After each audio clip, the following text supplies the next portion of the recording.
streets of Detroit are home to a life and death struggle. We gangsters, thugs, mobsters, don't give a f about life. I lost a leg to this, man. Detroit's gangs and the guns they wield threaten the lives of kids who spend every day growing up in fear of other kids. Hey, the young girl over here on the ground, she's been shot in her side. This is where we need it. This is where it came out. Coming in! Police, coming in! Police! Now, an elite police unit has been tasked with turning the tide in a war that's raged for decades. Once they see this, they tend to think twice. With aggressive tactics and unparalleled street smarts, they infiltrate a world of gangs, guns, and deadly consequences. You can't be perfect trying to control an imperfect world. Hands behind your back, don't mess it up. There's a whole lot of motherfuckers out here. The police, that's what we think of. Don't let no guards down. We're going in hot, we're going in ready. Get out of the ground! Bang it, bang it. Let me see the goddamn hands! Let's get out, let's get out, let's get something.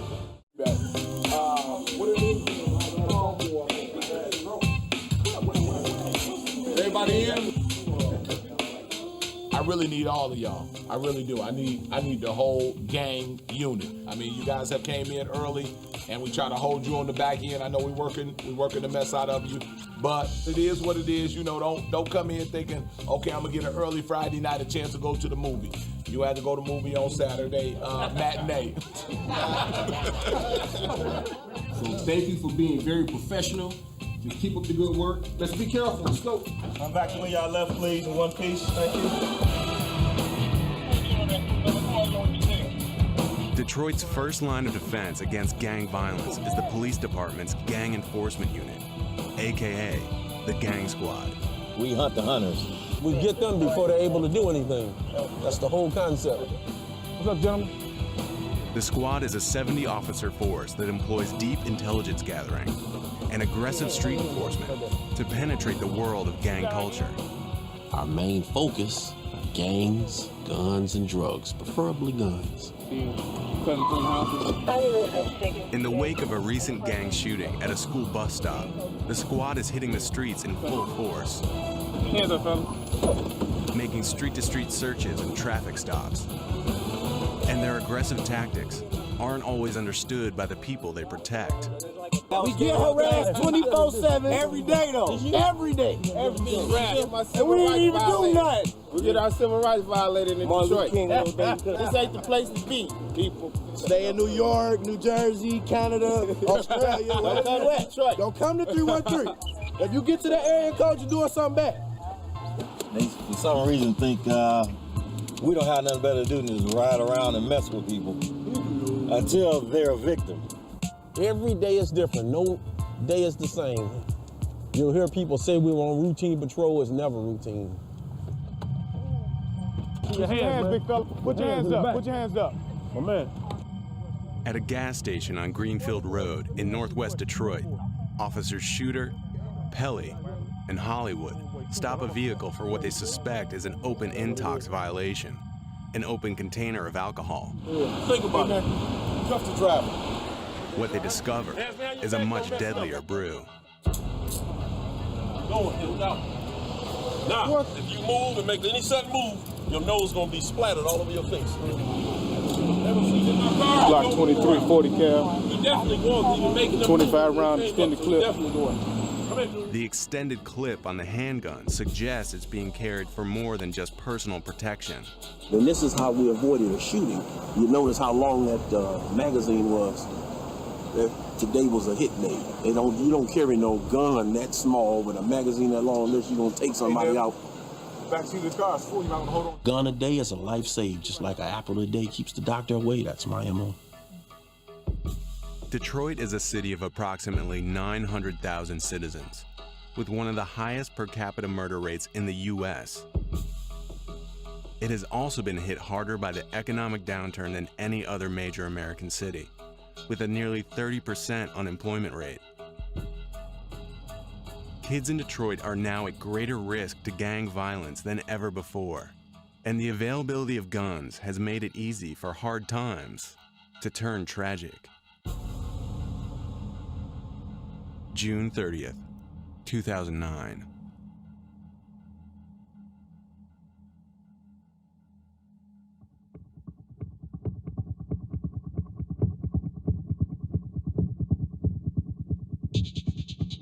Detroit 911. Yes, I'm right here at the gas station on Warren and Southfield. I got a young girl over here on the ground. She's been shot in her side or her stomach or something. Okay, no, don't move, baby, don't move. I couldn't really feel the bullets go in, but it's just everything feel numb, but at the same time you can feel a lot of pain. It hurts so bad, like pain you cannot control. She got shot in her abdomen and her arms. Okay, who else was she the only person shot? No, it's a whole group of people, kids. It's a whole bunch of kids. Okay. Baby, be still, don't move. 17-year-old Tiara Dickerson was just one of 7 teenagers hit by gunfire while waiting at a bus stop after school. It was just a lot of things going through my head. Like, I was thinking, like, I don't want to die, and I hope I make it, and what's going to happen. I hope the police hurry up and come. Chaos and confusion in the middle of the afternoon. At least 7 people shot, 5 of them summer school students at the Cody 9th Grade Academy in Detroit. At one point, the pain was so bad that I felt like I did want to die. But then I thought about my mom, my family, and everybody, so I decided to, try to stay strong. The attack sent all 7 victims to the hospital, 2 in critical condition, and it lit off a firestorm in the local press. This is a case that ought to be symbolic to all of us because there were so many kids who were victimized at one time in broad open daylight. The ruthless nature of the shooting and the young age of its victims suggests that this was a case for the gang squad. Detroit police quickly called on Sergeant Todd Eby to work with Gang Squad on the investigation. But some of the evidence that was at the scene were ballistics firearms evidence, like spent casings. We had a videotape, a surveillance video from the gas station. Police now actively searching for that green van, and we're told surveillance cameras on the bank and the gas station at this intersection will help with this investigation. Those tapes are being reviewed right now. In a case with very little forensic evidence to work with, the security cams caught the entire incident in startling clarity. It's about 2:15 in the afternoon. It's sunny. This is the gas station parking lot. Just north of the gas station is Cody Academy, where the kids went to school. From the left, you'll see 2 individuals run towards the bus stop armed with guns firing. We know that they're semi-automatics. We know that one's a 9mm and one's a .40 caliber. When the shooting begins, you can see the crowd scatter. Most run westbound, a few run south towards Warren. And although you can't see everybody involved, you can clearly see 2 specific people that are hit. The whole incident takes 10 seconds, and there's probably about 15 shots that are fired during the course of that brief period of time. From the videotape and eyewitness accounts, Sergeant Eby quickly confirmed the incident was gang-related and that the motive was revenge. One of these people that was shot was a rival gang member, and the other 6 people that were shot were, for lack of a better term, collateral damage. Now, Sergeant Eby is teaming up with the Detroit Gang Squad to identify the shooters and hunt them down.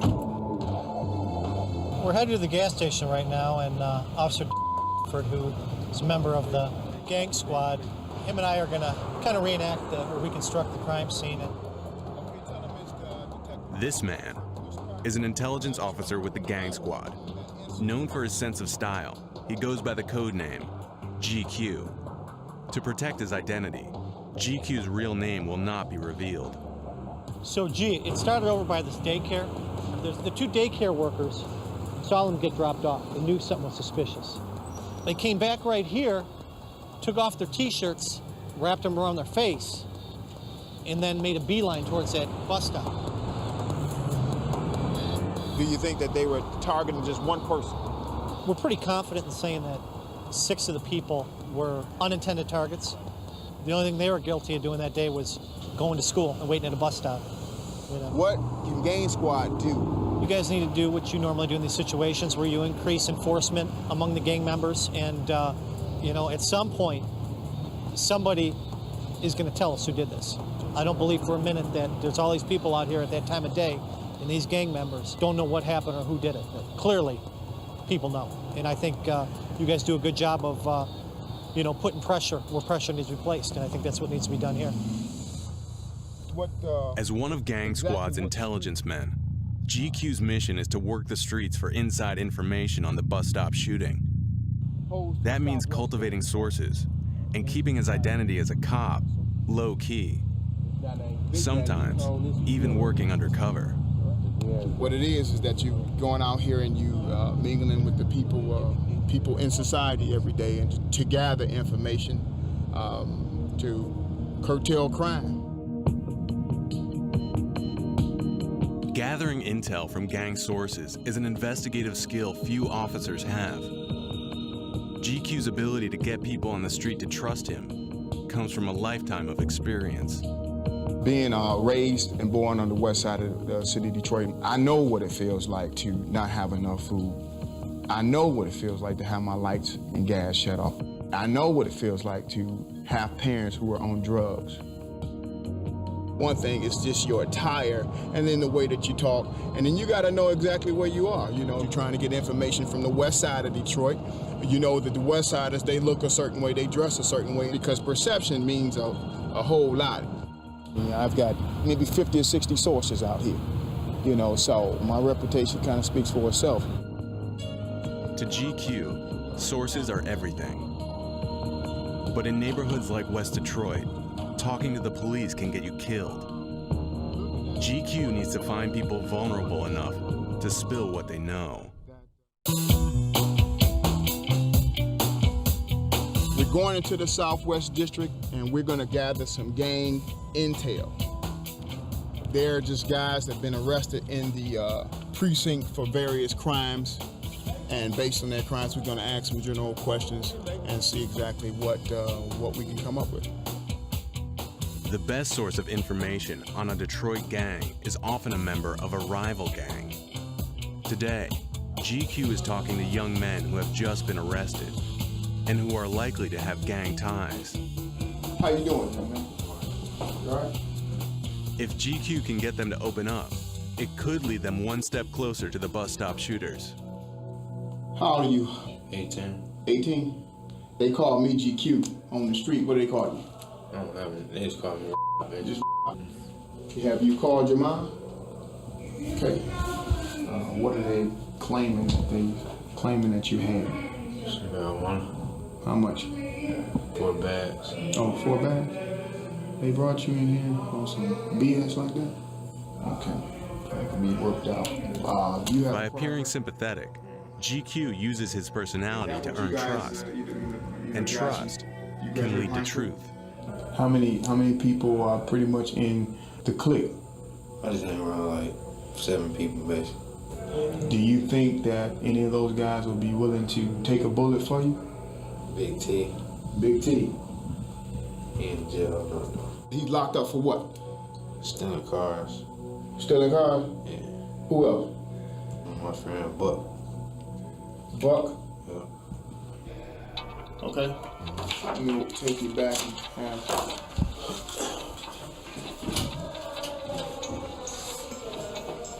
I couldn't get him quite to give me the information that I really wanted, what I was looking for, but that's a start. Hey man, how you doing? The next perp has been arrested in connection with a shooting known as an A1 charge. I understand you have a daughter or son? A son. Junior. Just thinking about my children. I know, man. Me, like I'm saying, I ain't just saying like no gang type. We ain't on no gang type stuff. We Well, just what is it? We family. He's in here on an A1 charge, and I know he just pretty much lied through his teeth. Like I'm saying, like friends is really closer than your family to people now. Cause like I said earlier, people don't got family like that. They family deny them to the left. The world crazy to me. They need a lot of work to this world. People need jobs. Everybody out here starving. Everybody out here hungry. I miss my family. I've been in here for 2 days. I miss my daughter. I just want to get out of here. You know, oftentimes they tell you anything. I'm supposed to be here. I'm not that person. I'm not. They're out there on the streets murdering, selling dope, and they come in here and they act like a bunch of 3-year-olds crying and whining all day long. So you just get used to people lying to you all day. Gang violence is youth violence. Kids in Detroit are often affiliated with a gang before they're even teenagers. Gangs here are younger, smaller, and less organized than in other metro areas. Recently appointed police chief Warren Evans is facing a criminal culture that bears little resemblance to the highly structured street gangs of the West Coast. They're almost like neighborhoods or block gangs. And so they beef with each other quite a bit. It's not as organized as LA gangs or maybe even Chicago gangs. In the late 1970s, the gangs were organized in which you had a structure of one person was in fact like the CEO. Now you don't have that. In some ways that's good, but in other ways it makes the intelligence gathering more difficult because you have so many small little groups and gangs and trying to figure out the dynamics of who's beefing with who and who the necessary players are. Compounding the challenge is a phenomenon that's taken root in urban culture, not just in Detroit, but across the U.S. It's called Stop Snitching. No one wants to ever be labeled as being a snitch, of talking to the police and giving information about individuals as it relates to committing crimes. Once that gets out, and they say, man, you've been talking to the police about what we're doing on the street, it'll be over for them. They'd rather see the person dead than in jail. The bus stop shooting took place in broad daylight, in front of multiple eyewitnesses. Now, pressure from the streets to keep quiet has made what could be quick justice an open case. Detroit's most shocking act of gang violence in recent history, a bus stop shooting that claimed 7 victims, has so far surrendered no promising leads. But Gang Squad has a new addition to the intelligence team, and his code name is Sandman. Sandman is aggressive, tenacious, very smart. He's very, very valuable because of his street connections there. Sandman is from East Detroit, and the gangs he grew up around are more than just neighbors. They're family. I got a nice little number of people in my family that's in the gang. They don't bring it around me. You know, they know I don't play it. Several of Sandman's cousins belong to a gang known as the 7 Mile Bloods. They're based in eastern Detroit and control a section of turf known as the Red Zone. It's a little more dangerous dealing with a non-traditional gang because they're trying to make a name for themselves. So they're gonna always be more dangerous because they feel like, okay, if I do this, it's gonna put us on the map. Keeping personal relationships with gang members is a critical part of Sandman's strategy. Those relationships can lead to intel on the bus stop shooting. Hello? Yeah. Okay, don't run. You tell them motherfuckers don't run. I'm gonna call this number back as soon as I pull up on the block. I should be pulling up in maybe like 5 minutes. Okay. Here they go down here in the street. The youngest gang member here is only 13 years old. You pretty much stuck in Southwest. You know what I'm saying? Because they like for real bloody and blood out down there.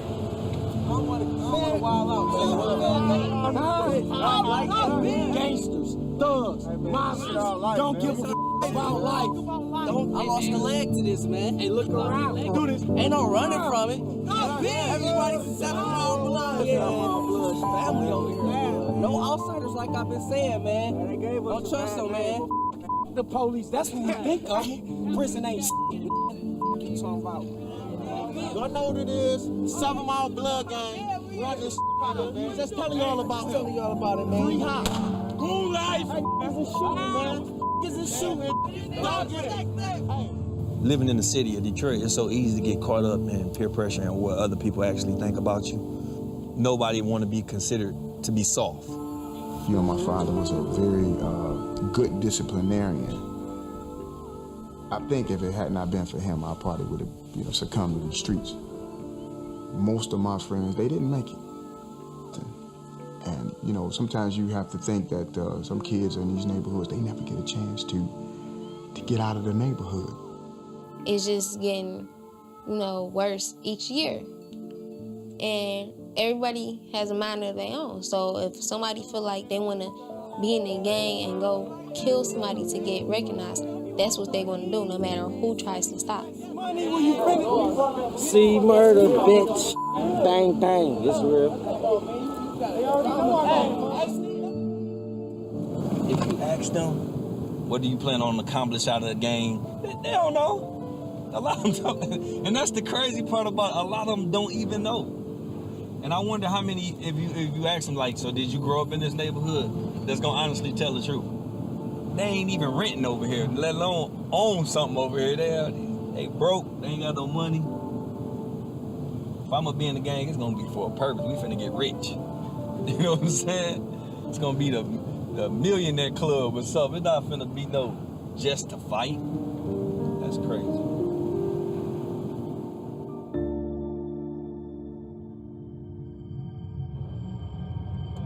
In the case of the bus stop shooting, GQ and Sandman's talents are beginning to pay dividends. The gang responsible for the shooting is now believed to be a crew known as the Joy Road Hit Squad, one of Detroit's oldest and most violent gangs. I'm from Joy Road, I'm from Joy Road, yeah. I'm from Joy Road, X and 9. I'm from Joy Road, I'm from Joy Road, I'm from Joy Road, X and 9. This gang is responsible for a number of different shootings, armed robberies, carjackings. Hello, how you doing? It's me again. I'm back, dog. From the backyard, still pushing that crack hard. I'm from the hood, in case you didn't know, it's Excelina. Where them boys make big weight. They're involved in the drug trade. So, yeah, clearly the gang is a violent group of individuals. The Hit Squad controls territory in northwest Detroit that extends from Joy Road to West Chicago Street and as far west as Southfield Freeway, where the bus stop shooting occurred. Police believe the hit was motivated by revenge against a rival gang member. What's more, eyewitnesses have identified two primary suspects. We don't have an arrest warrant for anybody, obviously, but there's certainly people that we're focusing on. And these individuals are younger, 19, 20 years old, and represent part of the Hit Squad. Their number one person of interest is Demetrius Hinton, a teen who's also wanted in connection with a more recent drug-related homicide. Hinton is still at large. Now, it's up to GQ and Sandman to locate the suspects before the trail runs cold. Yeah, at 5 o'clock. Okay.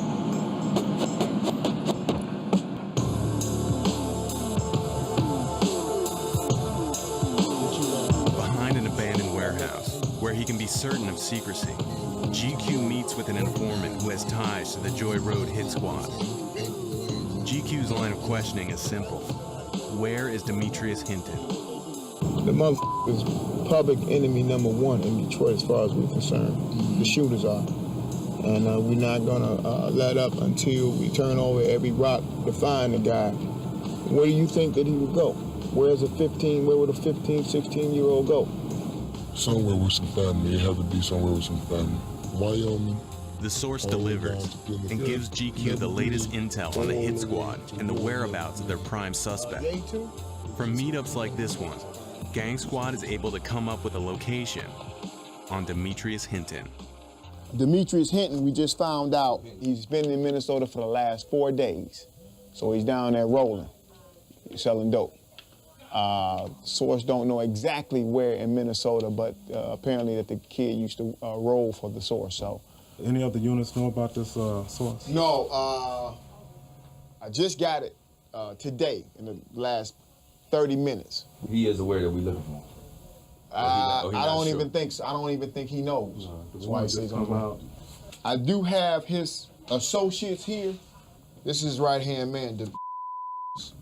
They're not involved, right? Not involved, but they're part of the hit Probably squad, no. so. Oh, yeah. Do a full workup on each and every one of them, meaning we know all of their associates and also family members, girlfriends, and stuff like that, just in case, they try to get in touch with each other, which is probably going to happen. That's right. And That's right. everything. It's a waiting game. And as soon as the suspects surface, the squad will be ready to strike.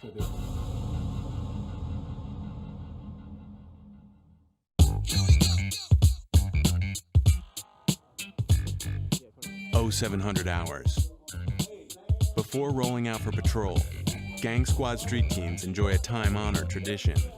Hey, those donuts good, though, I'm telling you. Don't mind if I do. Watch this.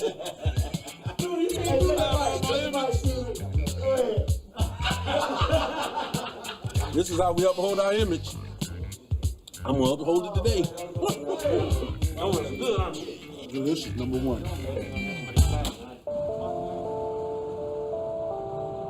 Today, Officers Shooter and Pelly are on school patrol, part of Detroit's effort to combat gang crime at the source.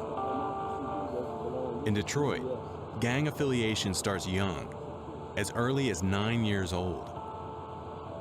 And the schools themselves are a gathering place for multiple and sometimes warring gangs. Maintaining high visibility in the schools is now a police priority. We're basically the parents. I have to get them in line, let them know I'm in charge, something a parent should do, and at the same time, arrest them if necessary, and if I can, send them home, and once they go home, we don't know what they face.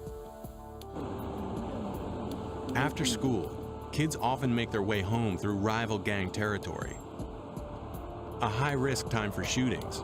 This is when Gang Squad does most of its patrolling. How you doing, big fella? Come here for a minute. Sort of doing two things at once. One, we're trying to look out for the kids and make sure they all get out, make it home safely and everything. But at the same time, we're hunting.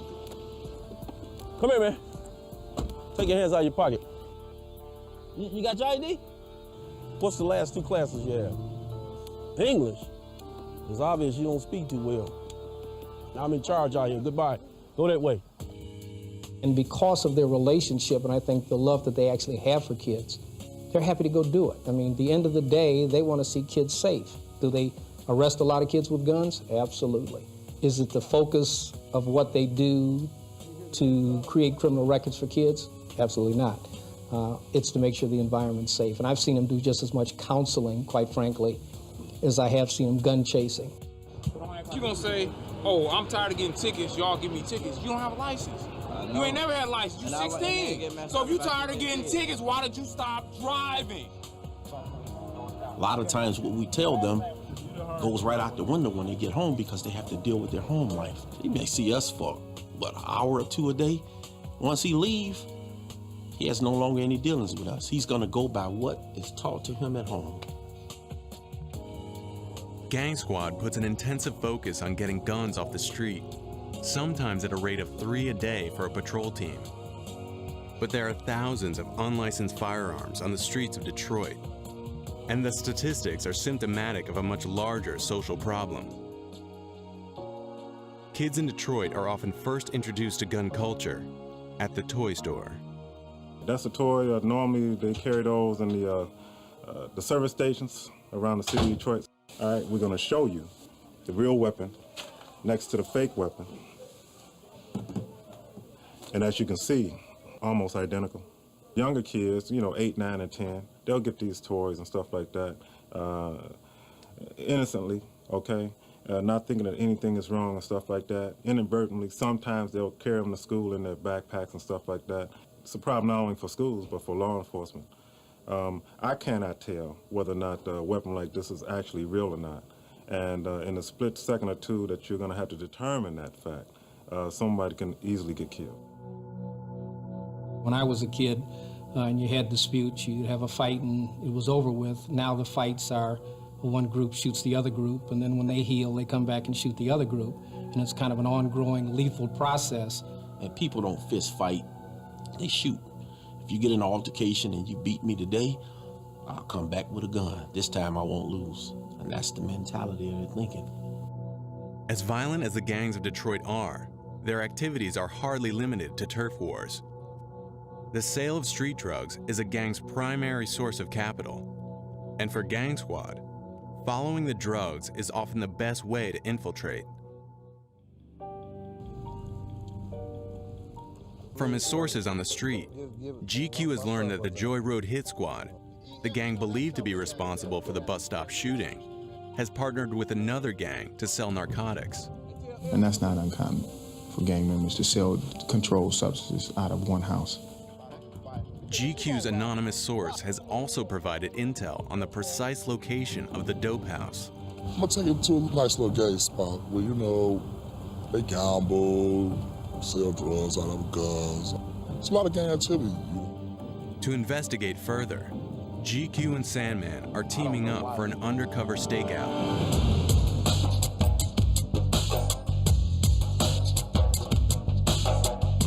In civilian clothes, they're on their way to the territory of a gang known as BCB. GQ leads the way and Sandman follows behind in an unmarked van with our camera crew. Going into the area of BCB, which stands for Burgess, Chapel, and Bentley. There's a little gang that's right up here. The way this truck's on, we might not go far. I'm a little rough and rugged around the edges. I understand that you have to have guidelines to keep certain people in order, but you can't be perfect trying to control an imperfect world, you know what I'm saying? But it's a whole lot of motherfuckers out here. You know, that's how you get their attention. The guy that you trying to restrain, he trying to knock your head off. So at some point, you can no longer just keep trying to restrain him. You might have to knock his head off to restrain him. And that's what a lot of the citizens don't understand. And the citizens that do complain a lot, they wouldn't even come out here and do this job if you paid them twice what I get paid. Okay, two. Okay. We're gonna go around here and see what they got going on right here. Can you see these guys right here? I don't believe he put me right here at the damn door. But gee, I don't believe you put me this close, man. I'm like, I might as well go on that porch with him. GQ and Sandman are now parked directly in front of a multi-gang stronghold. Being identified as cops could put an end to their investigation and possibly turn deadly. For the rest of the operation, our cameras will stay concealed in the rear of the undercover van. Now let's see what this clown does. Look like a marijuana smoker, you think? You see his left hand? See how it's clenched? Like you got some money rolled up in it. See what he does. Yep. Gotta go give me a bag of weed. You see, you can always tell about the buyers. There's dope house protocol. You want to have your money in hand, ready. They might try to shut down, you know what I'm saying? A van just pull up, ain't nobody get out, so I'm gonna go act like I'm being interested in the house. All right. To get a closer look, they'll pose as real estate agents looking at property, and no matter what happens, stay in character. How long has that house been vacant? Been all right? My man. Yeah, we out here trying to get a little groove on, man, and try to see if we can get these cribs like motherfucking, but they're checking out some houses right we quick. can buy them motherfuckers for about what, 12, 1,500? Oh, straight up? Yeah, that ain't a bad little motherfucker. Look like somebody been sleeping in that motherfucker though. Yeah. Who he said he knows somebody? Oh, he say, man, that ain't even worth buying. He said that motherfucker up. He said, I think he said it been vacant for a couple of months. Yeah, that's really all we really needed. He smelled like the reek with marijuana. That's really all we need to get a warrant. While casing the dope house, GQ is approached by a young man in the street, wanting to know why they're there. And it turns out to be a breakthrough connection. They were watching me, and they wanted to get a closer look to see who exactly we were. And just by chance, the guy, I recognized him being in one of the photos associated with the suspect in the bus stop shooting. That's one of the target guys, associates of the guy that we're looking for murder. GQ and Sandman could take the suspect in for questioning, but that would blow their cover and alert the gang that they're being watched. Instead, they'll use what they've learned to get a warrant and penetrate further. The 3 individuals that we encountered, they all reeked of marijuana. That, plus IDing a person linked to the bus stop shooting, is probable cause. As you can see, they're young guys, late teens to early to mid-20s, just as described by the source. So that should be enough. With no idea that we the police. Shaking hands with the devil.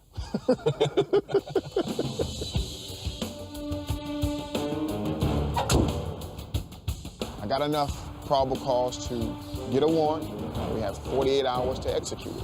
Officer for Detroit Police Department Gang Squad Unit, I have a probable cause search warrant. I don't like to wait to execute a search warrant. So many things can happen within a 48-hour time frame. The probability of the drugs not being there, that's likely. So once I get the information, I really want to run with it.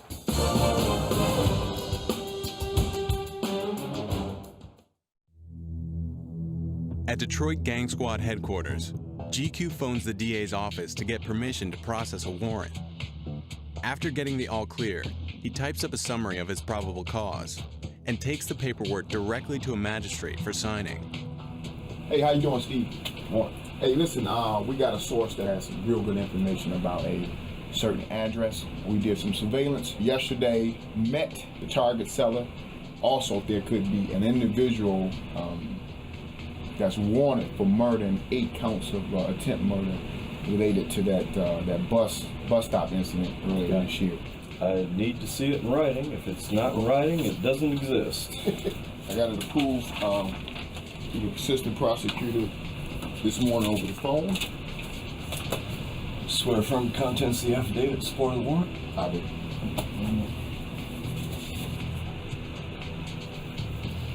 All right. You guys be safe. We appreciate you. Take care, bro.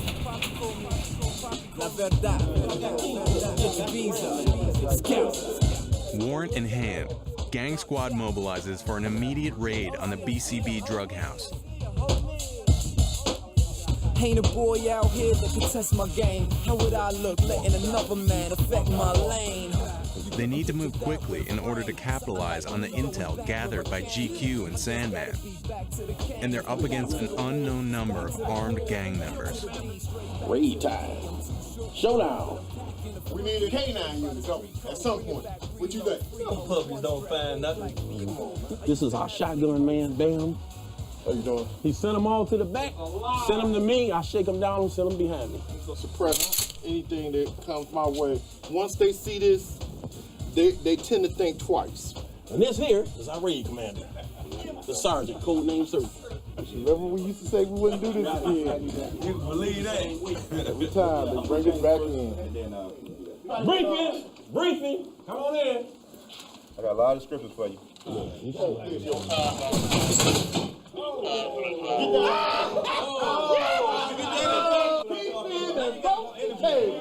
Hey, 400 gangster, look at that. Bust that sucker into. It was weak. You tore your pants. Hey, you look like a gingerbread cookie. The table was broke, man. What am I supposed to do? We got a van? It was weak. Let's get on with this thing. Everybody up? Okay, gonna do the search warrant. That's gonna be a 1-story, green wood frame, single family dwelling. It's gonna be a black male, 19 to 23 years of age, wearing a black jogging suit. Possible name of the So who I got on shotgun? All right, Ruff, you shotgun. Who's back up? Shooter. Rep, where you gonna be? Prisoner. All right. This is a house that's being operated by BCB gang members, Bentley, Chapel, and Burgess. You know, they terrorize that neighborhood. They do a lot of robberies. Going to be guns inside those cars. Going to be guns on those persons. If we encounter fire coming out, we're gonna take cover. I'll declare the barricaded government. No one fire into the house if you hear shots inside. Clearly defined target. Clearly defined target. You can't see, don't shoot. Don't let your shit down. Don't let no guards down. We going in hot. We going in ready. All right. Everything to me is ready to rock. Okay. I got one rule. Y'all come back to this briefing the way y'all left it. All right. Hold on. We gotta say our prayer. Prayer first. Father, we thank you for this day. We thank you for the spirit that you have with us, oh Father. Just carry us, oh Father. Stay with each and every one of us, oh Father. Deliver us safely to this location. Deliver us safely back. As your Son, Jesus Christ, has laid the footsteps, we thank you for the Holy Spirit that travels with us at this safety time. In Jesus' name, let everyone say amen. Let's get out, let's get out, let's get something. Let's do it.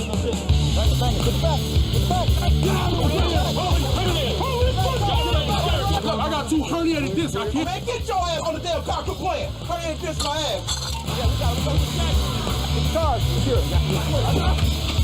I want everybody in the cars.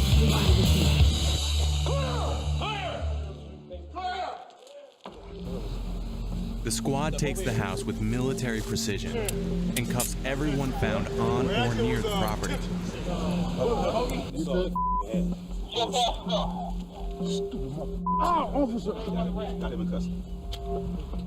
But until the entire house is secure and all guns are found, no one can rest easy.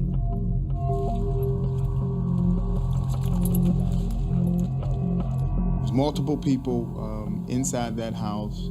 We found marijuana. It was constituted a felony possession with intent to deliver. We found a parole violator, as well as confiscated a few $1,000s. More important than a drug bust, Gang Squad may have apprehended a familiar face. This man matches the mugshot of Demetrius Hinton, the primary person of interest in the bus stop shooting case. What up, Edge? Hey, we think we might have this Hinton cat in custody. We trying to match him up against the pictures. He look like him, but we still want to make sure.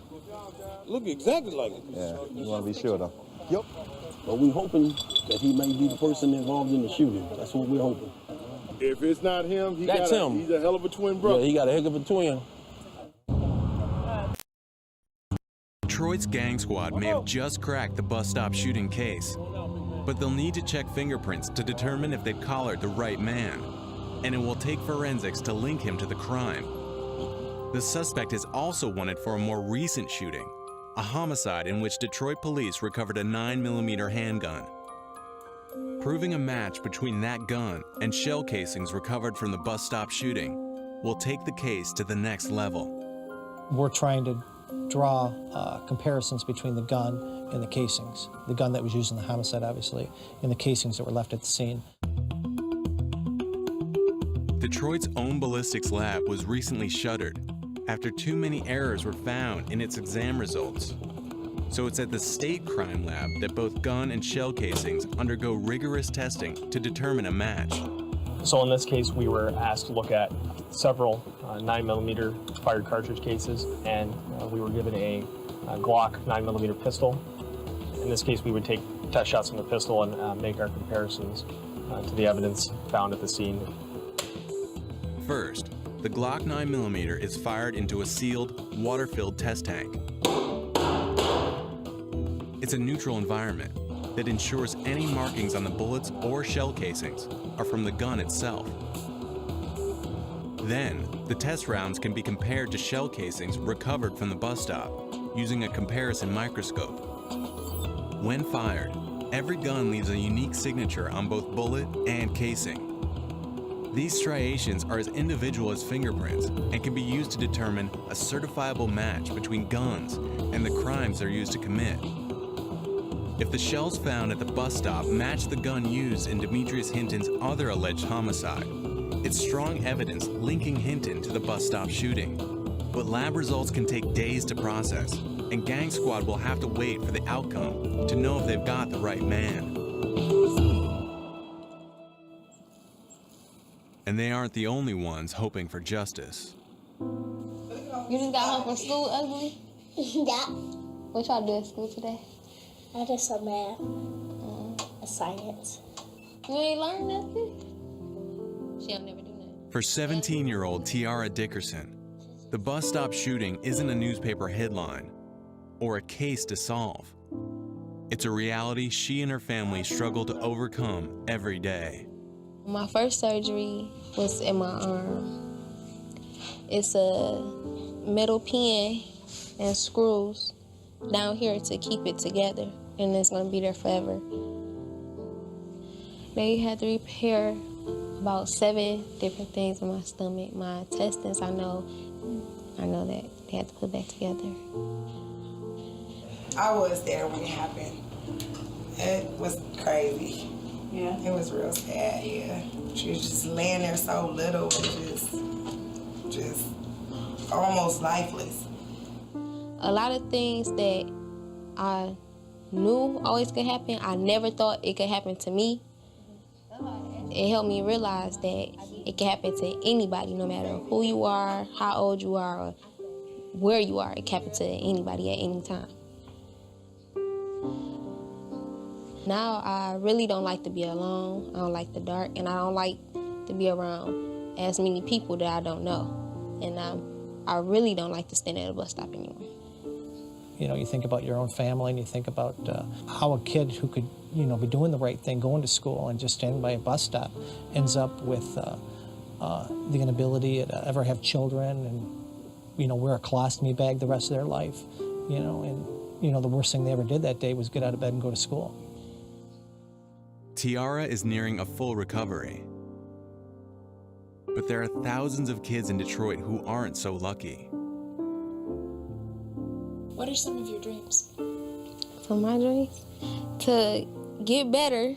I want to, hopefully I heal up all the way and then graduate high school and go to college, maybe in Florida, or stay here and go to college and become a lawyer, or I'll become a counselor and work with kids.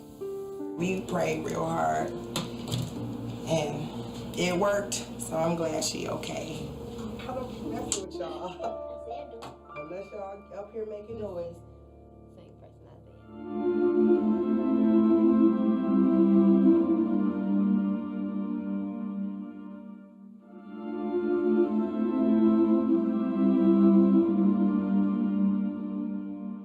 There are over 1,000 shootings in Detroit every year.